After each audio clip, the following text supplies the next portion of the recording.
Good morning junior. Good morning senior. Junior, ஒரு situation சொல்கிறேன், அதுக்கு ஆன்சர் பண்ணுறீங்களா? கண்டிப்பாக பண்ணுறேன் சீனியர். என்ன சிச்சுவேஷன்? நீங்கள் ஐஏஎஸ் எக்ஸாமினேஷன் பாஸ் பண்ணுறீங்க. சீனியர் கொஞ்சம் இருங்க, நான் ஐஏஎஸ் எக்ஸாம் பாஸ் பண்ணிட்டேனா? ஆமாம்ப்பா, அதான் சிச்சுவேஷன். ஓகே சரி, நல்லா தான் இருக்குது. இப்போ உங்கள் கதையை பார்க்கலாம். Collector Story. உங்களுக்கு சின்ன வயசுலேருந்தே ஐஏஎஸ் ஆகணும்னு ஆசை. படிக்கிற காலத்துலலாம் ஐஏஎஸ் ஆகணும், கலெக்டர் ஆகணும்னு கற்பனையிலேயே இருக்கீங்க. உங்கள் வீட்லேயும் ரொம்ப என்கரேஜ் பண்ணுறாங்க. நீங்களும் நிறைய ஹார்ட் ஒர்க் பண்ணுறீங்க. பல லைப்ரரிஸ் போய் புக்ஸ் எல்லாம் படிக்கிறீங்க, பல கோர்சஸ் ஜாயின் பண்ணுறீங்க, உங்களை நல்லா தயார் பண்ணிக்கிறீங்க. ஐஏஎஸ்னுடைய ப்ரிலிமினரி எக்ஸாமினேஷன் வருது, அதை பாஸ் பண்ணுறீங்க.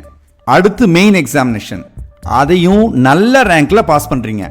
இன்னைக்கு தான் உங்களுக்கு இன்டர்வியூ. அந்த இன்டர்வியூ முடிஞ்சால் நீங்கள் கலெக்டர் ஆகிட்டீங்க. உங்கள் ட்ரீம் நிறைவேற போகிற நாள்.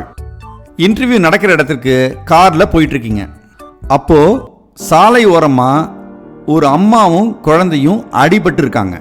அது உங்கள் கண்ணில் படுது. காரை நிறுத்துறீங்க, இறங்குறீங்க, அவங்கள போய் பார்க்குறீங்க. அம்மா அன்கான்ஷியஸாக இருக்காங்க, குழந்தை அழுதுட்டுருக்கு. அம்மா உடம்புல அடிபட்டு ரத்தம் வெளியேறிட்டுருக்கு. சுற்று வட்டாரத்தில் யாரும் இல்லை. இவங்கள ஹாஸ்பிட்டலில் கொண்டு போய் சேர்க்கணும்.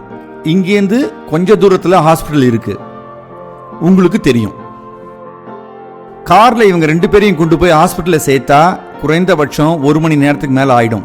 உங்களுடைய இன்டர்வியூ டைம் ஓவர் ஆகிடும். நீங்கள் என்ன செய்வீங்க?